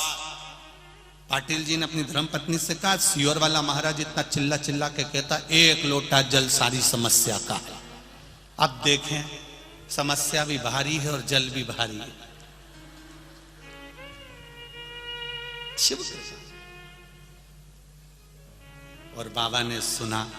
इतने समय के बाद में अगस्त 2022 में शिव पुराण मालेगांव में होने से पहले ही, मेरे भोलेनाथ ने महाराष्ट्र में आने से पहले ही बाबा ने सोचा था ये लेटर लिखेगा, हर कुछ लिख देगा, इसलिए पहले इसका काम कर दो। इसका कोई भरोसा। जब ये सरकार को लेटर लिख सकता है तो सियोर वाला महाराज तुझे भी लिख सकता है। इसलिए देव महादेव है, ये शिव है, ये शंकर। अकाल मृत्यु वो मरे जो काम करे, चंडाल का काल उसका क्या बिगाड़े जो भक्त हो महाकाल का। जो शिव का उपासक होता है, शंकर का उपासक होता है, शिव भक्ति में जो डूबा हुआ होता है उसको शिव पकड़ता है। बस दिल से चाहिए उसको, दिल से पुकार लो आप, हृदय से पुकार लो, मन से पुकार। और जब दिल से पुकारोगे तो वो दिल से सुनेगा। नामदेव यहां वर्णन किया गया महाराज शिव तत्व की। देवराज नाम के ब्राह्मण की माता जल चढ़ा रही है। देवराज नाम का ब्राह्मण जो कर्म से वंचित रह गया, ब्राह्मण कुल में जन्म लेने के बाद भी अगर हम ब्राह्मण कर्म नहीं कर पाए, भगवान का भजन नहीं कर पाए, ये जरूरी नहीं है कि आप ब्राह्मण होकर वेद और शास्त्र पढ़िए, ये जरूरी नहीं है कि आप ब्राह्मण होकर किसी मंदिर की सेवा करिए। ब्राह्मण होने के बाद एक कर्म जरूर करिए कि गायत्री की उपासना करिए, शिव नाम की उपासना करिए, राम नाम, कृष्ण नाम, जो तुम्हारा अधिष्ठात्र देव है, जिसको तुम भज सकते हो, जिसका तुम स्मरण कर सकते हो, उसका भजन करिए।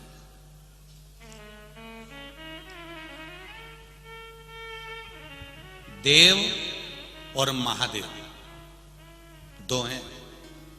अमृत किसने पिया था? बोलते जाओ जम के। देव ने। अमृत किसने पिया? देव ने। विष किसने पिया? महादेव। ठीक है। देव का काम कितना है? जैसे पवन देव, पवन देव का काम कितना है? पवन चलाना। जल देव, जल देव का काम कितना है? जल बरसाना। अन्न देव, अन्न देव का काम है अन्न प्रदान। 33 कोटि देवी देवताओं को देव कहा गया है और केवल एक देव ऐसे हैं जिनको महादेव कहा गया है। देव एक क्षेत्र तक सीमित रह सकते हैं, एक जगह तक सीमित रह सकते हैं, एक स्थान तक सीमित रह सकते हैं। देव इंद्र सिंहासन तक सीमित हैं, पवन देव पवन के भाव तक सीमित हैं, जल देव जल के भाव तक सीमित हैं, अग्नि देव अग्नि के भाव तक सीमित हैं, चंद्र देव चंद्र के भाव तक सीमित हैं, सूर्य देव सूर्य के भाव तक सीमित हैं। भगवान जितने देव हैं उनकी एक सीमा है कि ये यहां तक रहेंगे, पर केवल एक महादेव ऐसे हैं जिनकी कोई सीमा नहीं है। जिसने पुकारा महादेव वहां पहुंच जाते हैं। जो दिल से पुकारता है महादेव वहां पहुंच जाते हैं। जिनकी एक सीमा बनी हुई है, जिनकी एक परिधि बनी हुई है। अब पवन देव जल बरसा सकते हैं क्या? जम के बोलो जरा। नहीं, पवन देव का काम है पवन चलाना, जल देव का काम है जल चलाना, जल बरसाना। अन्न देव का काम है अन्न प्रकट करना, अग्नि देव का काम है अग्नि प्रकट करना, सूर्य देव का काम है प्रकाश कर देना, चंद्र देव का काम है शीतलता प्रदान कर देना। ये सब अपना अपना कर्म कर रहे हैं। सारे देव अपना अपना कर्म करते हैं। केवल एक महादेव ऐसे हैं जिनके ऊपर कोई परिधि नहीं है, जिनके ऊपर कोई क्वांटिटी नहीं है, जिनका कोई स्थान ऐसा नहीं कि महादेव यहाँ नहीं जा सकते। महादेव के लिए सब खुला हुआ है, चाहे वो देवलोक हो, चाहे पताल लोक हो, चाहे गंधर्व लोक हो, चाहे तलातल हो, नागलोक, पितृलोक, रसातल, जितने भी लोक हैं महादेव के लिए सब खुले हैं। इसलिए केवल हम शंकर भगवान पे जड़ क्यों चढ़ाते हैं? गणेश जी एक जगह तक जा सकते हैं, पार्वती मैया एक जगह तक जा सकती है, षडानंद कार्तिकेय जी एक जगह तक जा सकते हैं, सारे देवता एक जगह तक जा सकते हैं। पर महादेव एक ऐसे हैं जो जन्म से लेकर मां के गर्भ से लेकर मृत्यु तक और मृत्यु होने के बाद भी जो जीवात्मा है उस जीवात्मा को अंत क्षण तक मेरा महादेव निभा कर जाता है। केवल एक अकाल मृत्यु वो मरे जो काम करे चंडाल का, और काल उसका क्या बिगाड़े जो भक्त हो महाकाल का। मेरे महादेव की कोई परिधि नहीं, कोई क्षेत्र नहीं, कोई स्थान नहीं।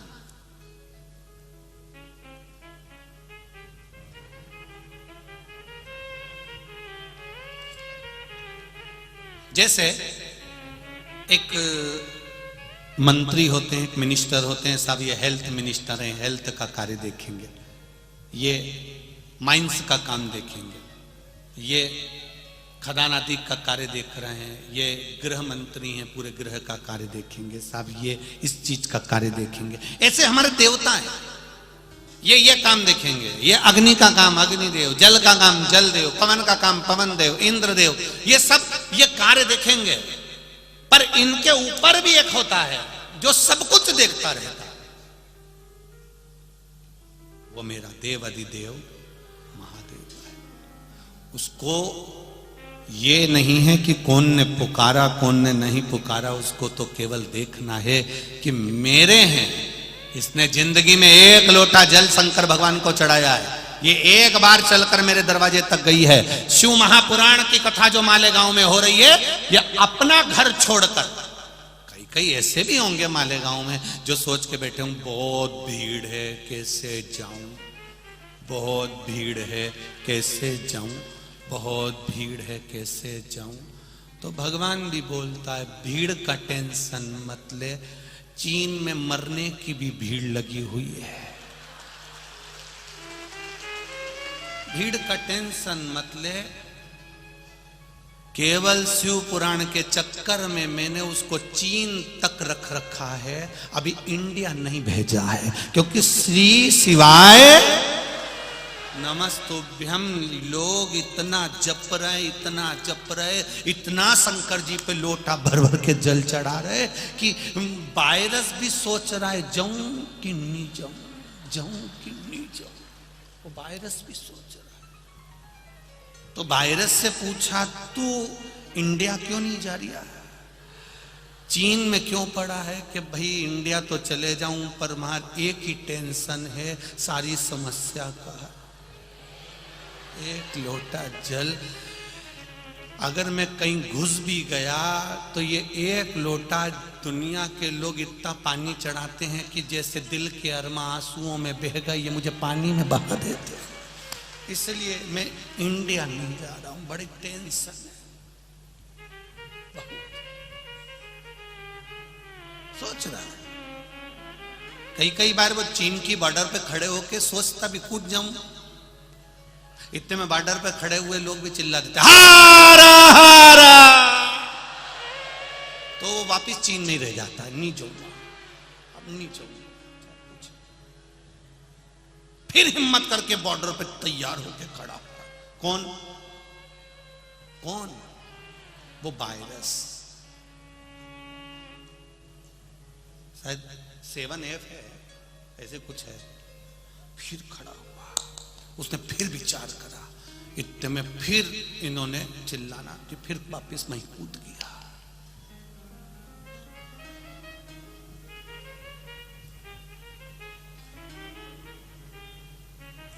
कितना सोचा होगा मेरे जगत गुरु शंकराचार्य जी ने, शिव के परम उपासक मेरे जगत गुरु शंकराचार्य, कितना सोचा होगा जो भारत की चारों तरफ 4 जगह पर 4 शंकर भगवान को विराजमान कर दिया, 4 जगह के 4 शंकराचार्य को विराजमान कर दिया, 4 जगह पर मेरे देवाधिदेव महादेव को विराजमान कर दिया।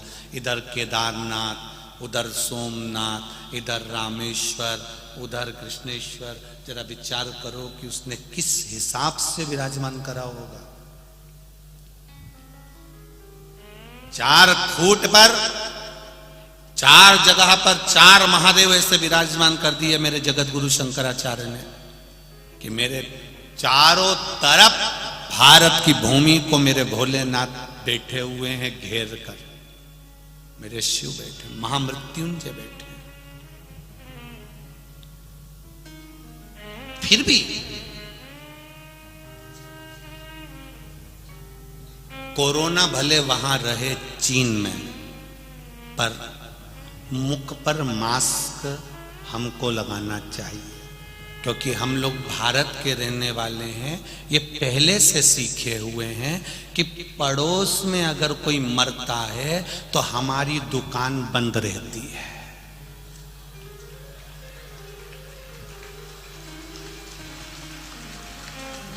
बोलो सही है कि गलत? अरे बोलो तो मालेगांव वालों। पड़ोस में अगर कोई मरता है तो हमारी दुकान बंद रहती है। हम भारत के लोगों ने ये सोच के रखा है, इसलिए चीन में वायरस है तब तक अपन भी मुंह पे मास्क रखो, अपनी दुकान बंद रखो। जरूरी है, बहुत जरूरी।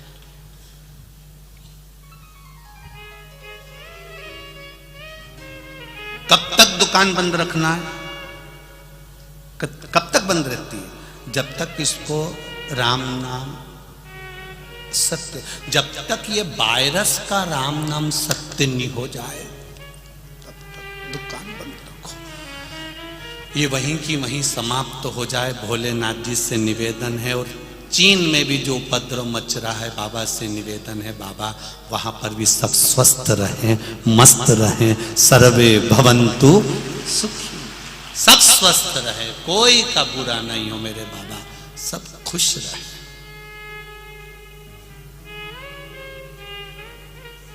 है तुम्हारे यहां है मास्क वगैरह है? अरे बोलो तो।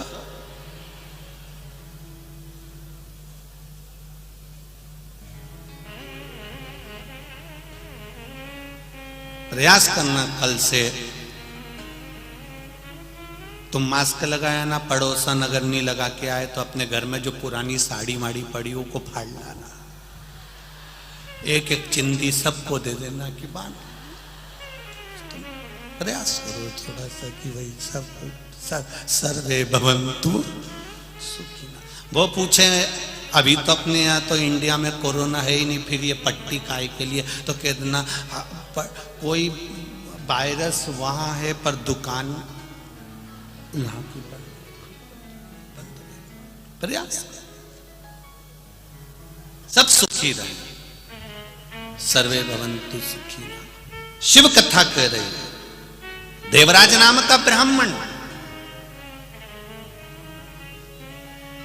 कर्म से वंचित रह गया। ब्राह्मण हो, ब्राह्मण कर्म करो, ये नहीं कि मंदिर में पूजन करो, ये नहीं कि वेद पुराण पढ़ो, ब्राह्मण होकर भगवान का भजन जरूर करो, गायत्री अवश्य करो, संध्या अवश्य करो, भगवत नाम अवश्य जपो।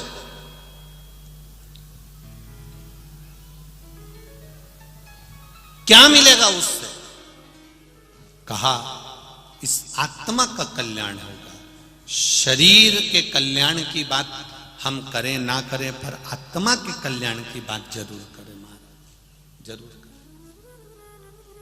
पुण्य ये तुम जो कथा सुन रहे हो, ये बासी पुण्य का फल है, जिसको हमारे यहां पर संचित पुण्य कहा गया।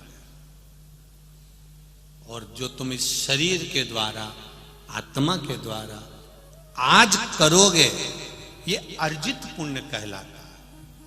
एक होता है ताजा पुण्य, एक होता है बासी पुण्य। ताजा पुण्य किसको कहते हैं?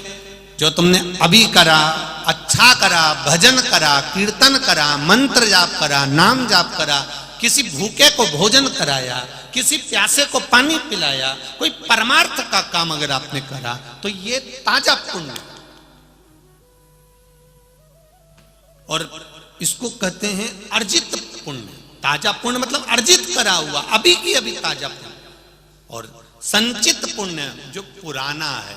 अब पुराना पुण्य और ताजे पुण्य में क्या अंतर गुरुजी आप बताएंगे क्या? तो ताजा पुण्य और बासी पुण्य में क्या अंतर है?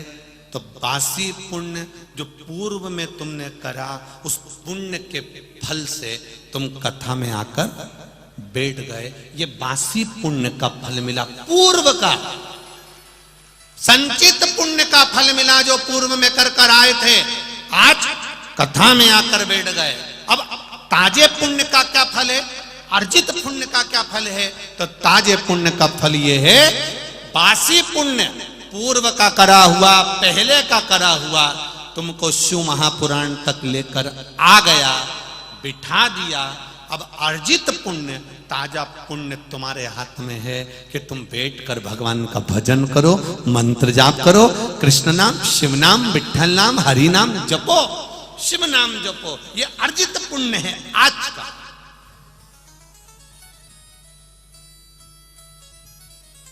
अब पुराना पुण्य संचित, आज का पुण्य अर्जित। आज के पुण्य को हमें बढ़ाना। 10,000 रुपए तुम्हारी जेब में रखे हैं, तुमने उसको खर्च करते गए। 500 का ये सामान ले लिया, 500 का वो ले लिया, 500 का वो ले लिया, 500 का। यहाँ पर जितने लोग आए, रात को रुकने वाले जो रात्रि में रुकेंगे यहाँ पर, हमें तो कल भी सूचना मिली कि यहाँ बहुत लोग रात्रि को आ गए, बहुत लोग रुके हुए। तो जो आए होंगे वो 100-200 रुपए तो लेके आए होंगे, लाए होंगे 200-500 रुपया लाए होंगे। अब 500 रुपये उन्होंने जेब में रखा, मालूम पड़े कुछ सामान की जरूरत पड़ी, उनने ले लिया, तो 10 रुपये उसमें चलेगा, 30 रुपये उसमें चलेगा, 40 रुपये उसमें चलेगा, 500 रुपये उनका समाप्त हो गया। लेके आए थे। अब इन्होंने यहां पर सोचा कि चलो थोड़ा बहुत कुछ क्रम कर लें, दुकान डाल लें, कोई ऐसा काम कर लें कि थोड़ी कमाई हो जाए। तो लाया था 500, इकट्ठा करा 10,000। अब वो 10,000 इन्होंने इकट्ठा करा, ये इनका अर्जित है, और लेकर आया था वो संचित है। 500 लाया था, खर्च करना, खर्च इकट्ठा करो अपने पुण्य को। पूर्व का पुण्य प्रबल हुआ। तब मालेगांव में ये पावन शिव महापुराण की कथा हो रही है, पूर्व के फल से हो रही है। और आज हम बैठकर भगवान का भजन करें, आज हम बैठकर भगवत नाम कीर्तन करें, शिव नाम को जपें, भगवान के नाम को जपें, ये हम अर्जित करें। अब पुण्य को अर्जित करें कि ये हमारा पुण्य हमारे साथ में रहे। देवराज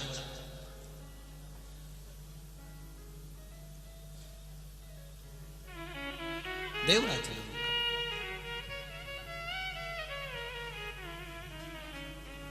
शरीर में तपन हुई, शिव मंदिर में चला गया। शंकर भगवान के मंदिर में जाकर बैठा। कोई ब्राह्मण जन, कोई संत जन, कोई गुरु जन प्रवचन में लगे हुए थे, शिव कथा कर रहे थे। शिव कथा में पहुंच जाना एक अलग बात है। शिव कथा में पहुंच जाना अलग बात है, और शिव कथा में पहुंचकर शिव की कथा में गुम हो जाना, शंकर की कथा में डूब जाना एक अलग बात। पहले भी कथा में कहा, आज फिर कहते हैं, पानी में डूबोगे तो मर जाओगे, और शिव महापुराण में डूबोगे तो तर जाओगे। ये निश्चित है।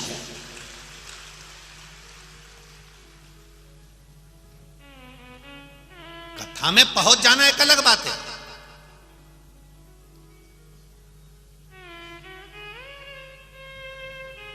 पहुंच गए। अब कथा में पहुंच जाना अलग बात है, पर कथा में पहुंचने के बाद में अपने चित्त को, अपने मन को, अपनी वृत्ति को भगवान में लगा लेना एक अलग बात है। अपने मन को भगवान की भक्ति में लगाना।